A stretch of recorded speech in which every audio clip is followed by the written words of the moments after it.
Hey guys, welcome to my another vlog. और आज ना गितिन का बर्थडे है, तो बस उसी के सेलिब्रेशन में हम लगे थे। मैं, शिवी, अनाया, हम तीनों ही। तो यहाँ पे बस ना मैं खाने की तैयारी कर रही थी, क्योंकि मैंने आज सोचा था कि हम सब ना घर पे ही बैठेंगे, क्योंकि बाहर का ना इतने टाइम से हम खा रहे हैं, जम्मू से बाहर गए हुए थे।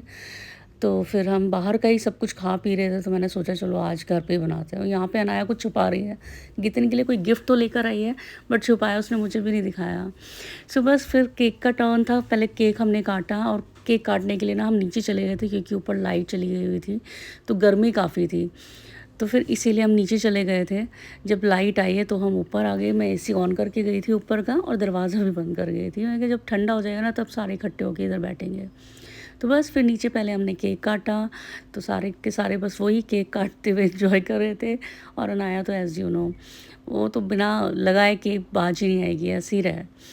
और उसके बाद बस टर्न बाय टर्न हमने एक दूसरे को केक खिलाया।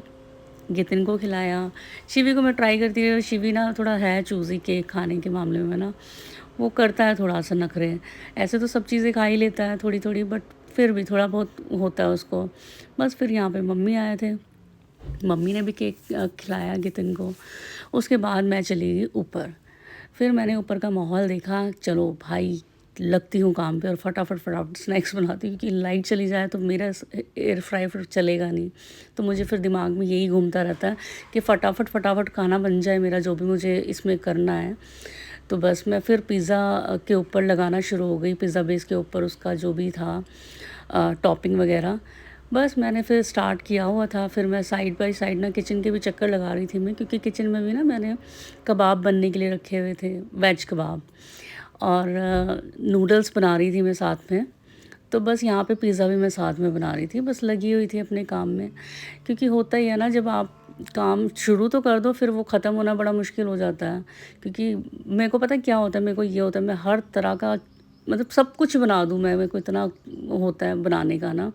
तो बस यहाँ पे मैं प्लेटिंग कर रही थी। मैंने नूडल डाले कढ़ाई से निकाल के। तो साइड पे मेरी दूसरी गैस भी चल रही थी, उसमें मैंने डालने थे कबाब, जिसके लिए मैंने तेल पहले ही रख दिया था गर्म होने के लिए। तो बस साइड पे ना मैं बस वही कर रही थी, फटाफट मैं कबाब भी आके डाले, मैंने फटाफट लेकर आई। एक्चुअली ये ना मैंने कबाब बना के ना फ्रीज़ किए हुए थे, ताकि वो थोड़ा सेटल हो जाए। क्योंकि अगर उसको एट ए टाइम मैं बना कर डालूँ ना, तो वो थोड़े से सॉफ्ट हो जाते हैं। तो उससे पहले मैंने दोपहर को बना के रखे हुए थे। फिर ब्रेड क्रम्स में उसको अच्छे से करके मैंने उसके बाद सेट होने के लिए फ्रिज में रख दिए थे, फ्रीज़र में रखे थे एक्चुअली। बस यहाँ पे मैंने लच्छा प्याज भी काटा हुआ था, क्योंकि लच्छा प्याज ना स्नैक्स के साथ बहुत टेस्टी लगता है, तो सबको पसंद भी बहुत आता है। तो फिर बस यही था कि मैं बस चटनियाँ भी मैंने दो बनाई हुई थी, ग्रीन चटनी भी थी और दही वाली चटनी भी थी, टमाटो केचप, साथ में है कबाब, प्याज का लच्छा, और साथ में आ गया मेरा पिज़्ज़ा बन के रेडी। उसके बाद मैंने फटाफट गई और मैंने तैयारी करनी शुरू की गार्लिक ब्रेड की, क्योंकि मेरे ना दिमाग में बस यही चीज़ घूम रही थी कि हाय लाइट ना चली जाए।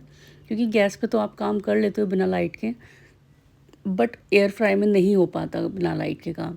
तो बस यहाँ पे फिर मैंने मशरूम भी सौटे करके रखा हुआ था। ये था mushroom garlic bread, stuff mushroom garlic bread, जो मैं हमेशा बनाती हूँ, जो कि सबको बहुत पसंद आती है।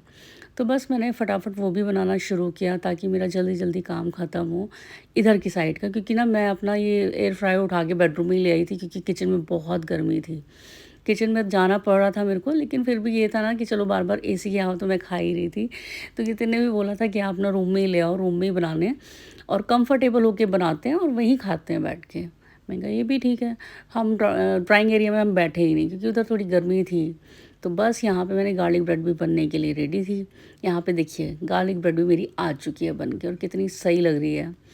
उसके बाद सब ने खाना खाया और सब बहुत तारीफ़ कर रहे थे, बहुत तारीफ़।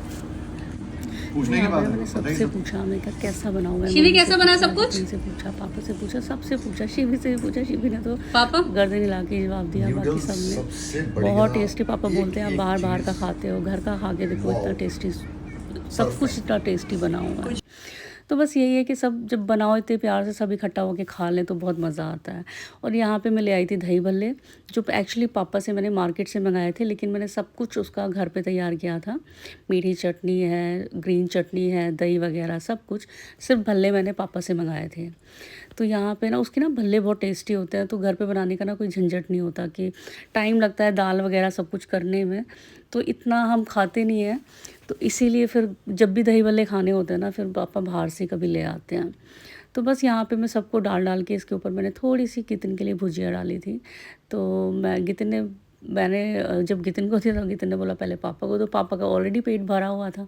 पेट एक्चुअली सबका भरा हुआ था, मम्मी ने भी थोड़ा सा ही टेस्ट किया दही भल्ला, क्योंकि सबको ये था कि बस खा लिया अब नहीं और खा सकते हैं। तो बस यहाँ पे फिर अनाया कहती मम्मा आपके लिए मैं सर्व करती हूँ। मैं कहा मैंने अभी खाना नहीं, पहले आप लोग खा लो, उसके बाद मेरा टर्न आएगा। तो बस यहाँ पे फिर मैं लेकर आई फ्रूट क्रीम, जो कि बनी थी बहुत टेस्टी। तो यहाँ पे पहले मैंने राधा लड्डू के लिए भोग लगवाया था, उसके बाद मैंने पापा को दी। पापा कहते नहीं खानी यार, नहीं खानी, मुँह बना रहे थे कि पेट भरा हुआ है। मैं कहा पापा ये सोने पे सुहागा है, इसके बिना ना आपका खाना कंप्लीट नहीं होगा। इतनी टेस्टी बनी हुई थी, मैं खुद नहीं बता सकती कितनी टेस्टी फ्रूट क्रीम बनी हुई थी। तो बस यहाँ पे मैंने गितिन को भी दी, मम्मी को भी डाल के दी, और गितिन ने तो 2-3 बार खाई। खैर वो इतनी टेस्टी बनी हुई थी। और शिवी थोड़ा मीठे से ना भागता ही है, कम ही टेस्ट करता है। और भाई जो फ्रूट क्रीम ने मज़े लगाए, वो इतनी टेस्टी बनी हुई थी कि बस। तो गाइज़ अब टर्न है मेरा, और टर्न है वीडियो एंड करने का। तो मैं भी यहाँ पे अपनी मील एंजॉय कर रही हूँ, क्योंकि मैं सबसे लास्ट में खाने के लिए बैठी थी, सबको खिला के सब कुछ समेट समाट के। तो बस अब यहाँ पे मेरा टर्न है वीडियो एंड करने का। तो गाइज़ आपको मेरी वीडियो अच्छी लगी हो तो like and subscribe. Bye, thank you.